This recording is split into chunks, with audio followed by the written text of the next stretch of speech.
welcome to Day Trotter, baby. My name is Ian. I play the guitar and I sing sometimes. And I think Dennis he's got a great facial structure.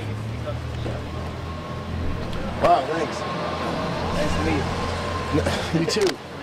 My name is Dennis Ryan, not to be confused with Chris Ryan, who is not the gentleman to my left, but the gentleman two to my left, three to my other left.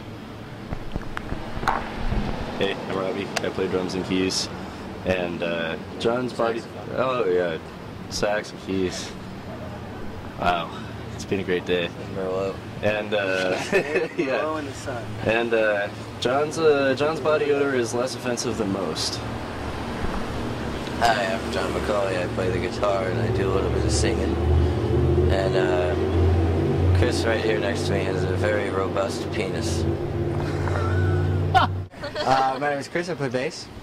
And Ian, I find myself consistently attracted to in spite of everything that he does. I didn't quite have the band together when I made War Elephant. I had always been looking for one. I thought I had one for a while, but it did not work out.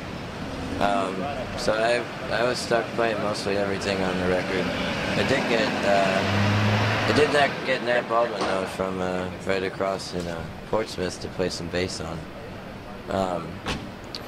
So yeah, then I was like, well, now I need a band. So I noticed that Dennis was a great drummist, and I needed him.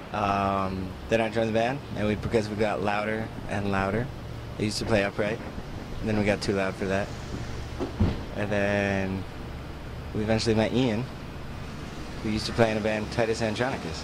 I joined as a third guitar player, and then we amicably went our separate ways with our other guitar player, Andy.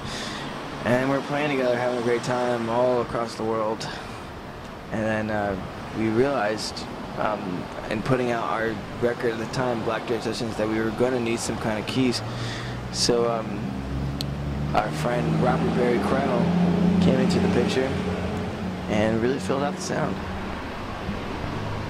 I was hanging out in Halifax, not doing a hell of a lot, and I heard that these guys needed a keyboard player, so I called Tim from Partisan and inquired and went down, and we were supposed to rehearse and we never did. It's a good time. I had the luxury of learning the tunes by Ian shouting, "This one's in G," or "This one's in A" on stage. It was a good time. Although the songs were generally written by individual members, we did a song where me, John, and Robbie wrote together. But as far as arrangements goes, we kind of let it go on a whim. And so the band as a whole played a huge part in that. We all come from very different musical backgrounds, and when we all get together and rock, it's I'd say I don't know, it sounds like rock, but then you listen a little closer, and then there's a lot of other things going on between the way Dennis and Chris lock in as a rhythm section or don't lock in, and how bad me and Ian are at guitar, and then how good Rob is at the keyboards and saxophone. It's got a lot of quote Zach Galifianakis on this character. There's always been a lot of different kinds of music coming out of Providence, and since it's such a small city, a lot of bands that sound very different from each other just play together and all help each other out. So there's kind of, unless you're a complete a-hole, I don't really think you can not fit into the Providence music scene. But when we play live and do a cover, it's because we actually like the song and want to play it, you know. Sometimes we'll do a cover song for the money. Especially within the Sean Kingston realm. I think there was that Brooklyn Vegan? No, that was Coke Machine Glow. This Coke Machine Glow was doing like a most popular songs of 2000 whatever by their favorite artists of 2000 whatever. And I had been annoying everyone with that song. And like our buddy Diego even changed his ringtone to it because I was kind of blasting it a lot. And so we thought it was really stupid and funny that they asked us to do that song. I'm talking to these guys now, not you. There's a song by Leonard Cohen called Don't Go Home With Your Heart On. Yeah. Alright, so reminding you guys that we have to learn it. So that, hopefully that'll be our next one. Leonard Cohen. Nirvana. Placements. Nirvana, Replacements, and the band.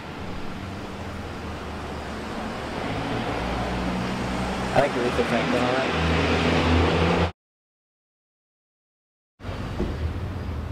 Fame, I don't know. I mean, Well, if we wait till we get famous to ask about it.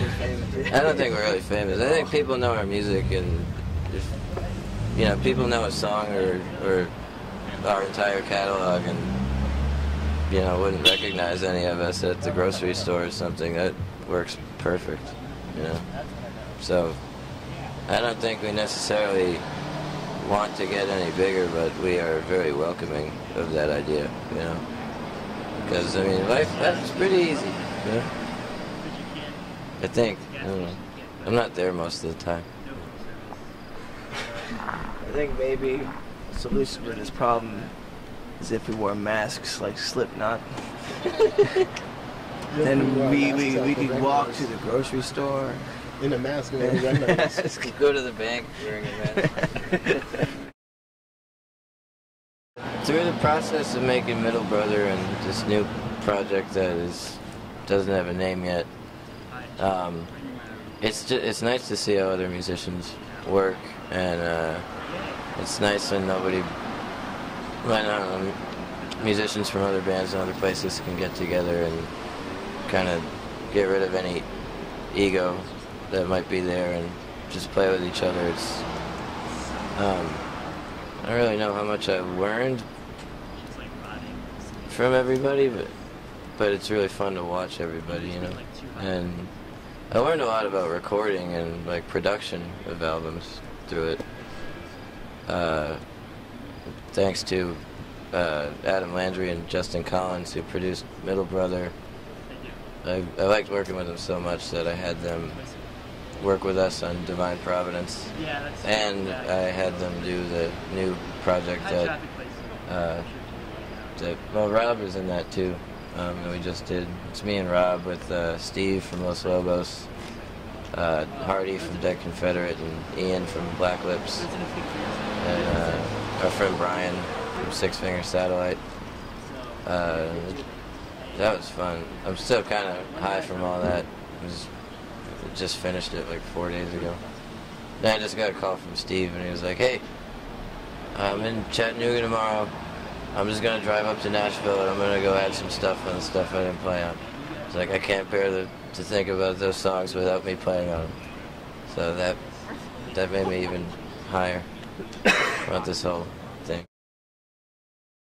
There was this one bald guy, and he wanted to get us crystal meth in Las Vegas, and we didn't want crystal meth in Las Vegas, but he was kind of like not dropping the ball, or he was dropping the ball, and he was buying us beers all night, and later on there was a torrential downpour, and he had an altercation with his wife in which he slammed the door and drove off on him and left him in the street, and we couldn't really leave because there was torrential downpour.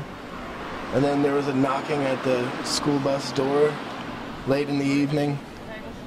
And he was like, "Come on, I bought you guys like 300 beers. Let me in. It's wet out here." And then he forced his way onto our bus and stayed for a long time. It was really awkward. I hear a lot of people in the music industry say it's about luck and who you know, and I think that is an aspect for sure. But I do think that like keeping at it and having a good work ethic kind of puts you in those positions to meet the people you're supposed to know, and kind of creates the luck you're supposed to have. Yeah, we don't try to lead by example, so. But I guess if there's one thing that we have that's a good quality, it's our work ethic. I mean, or at least when it comes to touring. I don't know, every other aspect is business I could really care less about. But we tour a lot. That's how we got started. And yeah, you have to be broke, and yeah, you have to go for weeks at a time without a shower or a bed, and yeah, you're gonna see some weird stuff out there. But I don't know, if the music's right and you believe in it, and you kind of start to feel it, and then something will happen. Best of luck.